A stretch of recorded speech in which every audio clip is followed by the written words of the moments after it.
Alors ici, on est à la maison paroissiale de Villefranche-de-Rouergue.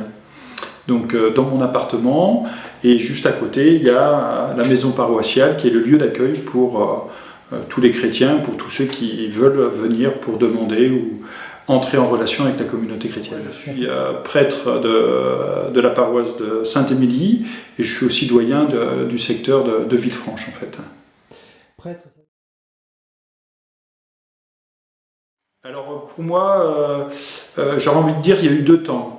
Il y a eu un temps d'un appel en jeunesse à l'âge de 7 ou 8 ans, d'une expérience spirituelle de la présence de Dieu et d'un appel à être prêtre. Quelque chose de fort que j'ai ressenti et que j'ai un peu enfoui dans mon cœur et qui est resté un petit peu en forme de gestation au point que j'ai presque fini par l'oublier. Et à l'âge de 27 ou 28 ans, après avoir quitté mon métier, j'ai décidé de faire le chemin de Saint-Jacques et au cours du chemin de Saint-Jacques de Compostelle, la question vocationnelle s'est reposée de cet appel que j'avais reçu. Ce métier, qu'est-ce que vous faisiez? J'étais responsable achat et des ventes dans une entreprise en Vendée, parce que je suis originaire de Vendée. Je ne dirais pas qu'il est venu par Dieu. Il y a vraiment une expérience spirituelle où j'ai senti que Dieu m'appelait à être prêtre. Oui, à peu près. C'est difficile pour moi de dire exactement à quel âge je l'ai reçu. Je dirais entre 7 et 8 ans à peu près, mais peut-être que c'était 6 ans. Je ne sais pas exactement en fait.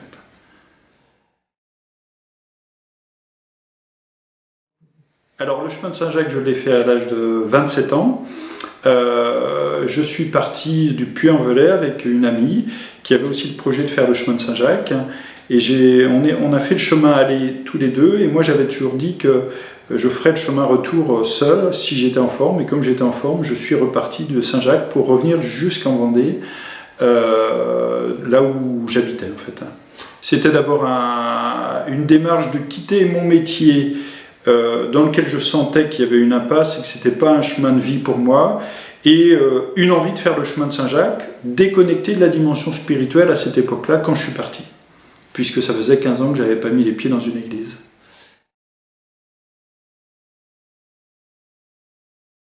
Assez rapidement, la question de Dieu est revenue. L'Aveyron a été un lieu marquant pour moi, puisque ça a été la première rencontre avec une communauté chrétienne, à l'Hospitalité Saint-Jacques, à Estaing. J'aime à dire, il s'est passé de choses extraordinaires, mais dans la manière dont j'ai été accueilli, ça a été quelque chose qui m'a marqué au point que j'ai eu envie de revenir dans cette communauté après avoir fait le chemin de Saint-Jacques, en tant qu'hospitalier. Okay.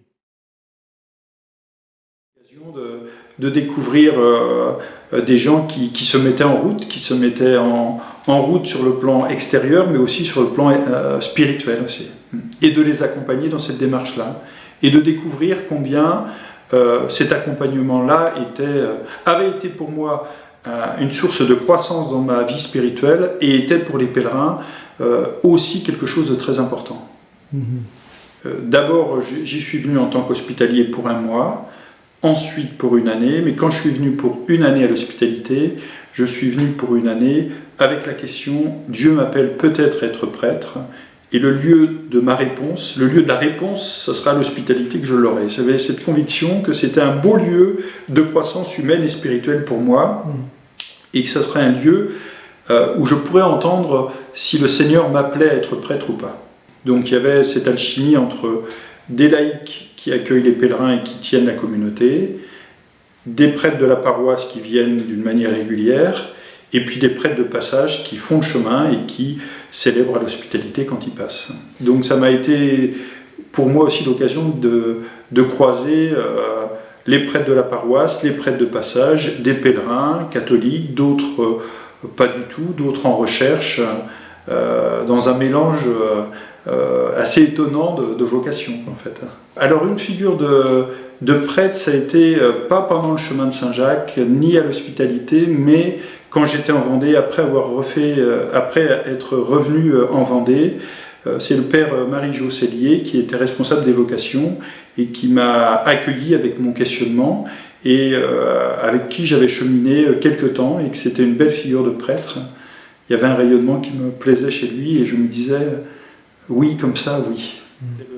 le chemin de Saint-Jacques est un lieu important pour moi dans mon cheminement spirituel et dans la réponse à ma vocation. Et il reste encore marqué encore fortement pour moi. Alors comme je vois, j'aurais un texte de la Bible qui me parle, c'est dans les Actes des Apôtres, lorsque Barnabé et Paul sont invités à aller voir ce qui se passe dans la communauté d'Antioche, et quand ils arrivent, ils voient des juifs et des non-croyants, ou pas des non-croyants, mais des païens qui sont touchés par la grâce du Saint-Esprit, et il nous est dit, Barnabé, en voyant cette communauté, fut dans la joie. Eh bien, pour moi, une des joies qui m'habite, c'est de voir Dieu à l'œuvre dans la communauté chrétienne, ou dans les gens qui viennent à ma rencontre. Et ça, c'est une joie que personne ne peut m'enlever. C'est de voir Dieu à l'œuvre, en fait, finalement. Alors ce Dieu à l'œuvre, il passe par des rencontres précises, un adulte qui demande le baptême, des enfants qui s'ouvrent à la dimension spirituelle, des sacrements qui sont donnés avec des personnes où on voit Dieu à l'œuvre, et puis dans la relation humaine aussi avec les gens. En fait. C'est vrai que le prêtre, il est aussi confronté à la souffrance des personnes, lorsqu'il y a des obsèques, lorsqu'il y a des moments délicats. Dernièrement, la personne qui conduisait les obsèques me voit à la maison paroissiale, me dit « Tiens Florent, j'ai une famille là qui est en train de préparer des obsèques, est-ce que tu pourrais les saluer ?» Et donc quand je suis allé les voir, la dame me dit « Voilà, ils sont en train de préparer les obsèques de leur fils. » Du coup, j'ai réalisé que c'était leur fils unique et que j'étais là avec eux, et elle m'a demandé 2-3 choses. J'ai essayé d'être là, d'être à son service, et puis je suis allé prier auprès de leur fils et avec eux, et ils m'ont remercié. Je ne sais pas exactement ce qui s'est passé, mais je crois que ma place était d'être à côté d'eux pour pas qu'ils se sentent seuls et qu'ils sentent que la communauté chrétienne était aussi avec eux dans leur souffrance.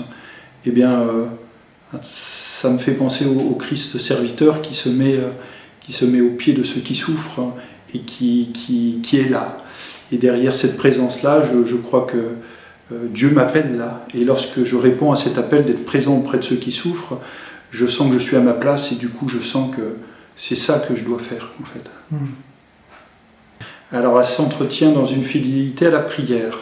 Alors, au jour de mon ordination, je me suis engagé à la prière fidèle du bréviaire. Donc du coup, c'est ce cœur à cœur avec Dieu. Et ça, c'est un des premiers points. Un deuxième point, c'est de sentir que humainement, on n'est pas seul. Il y a d'autres prêtres. Donc notre évêque a fait le choix de nous nommer en fraternité de prêtres.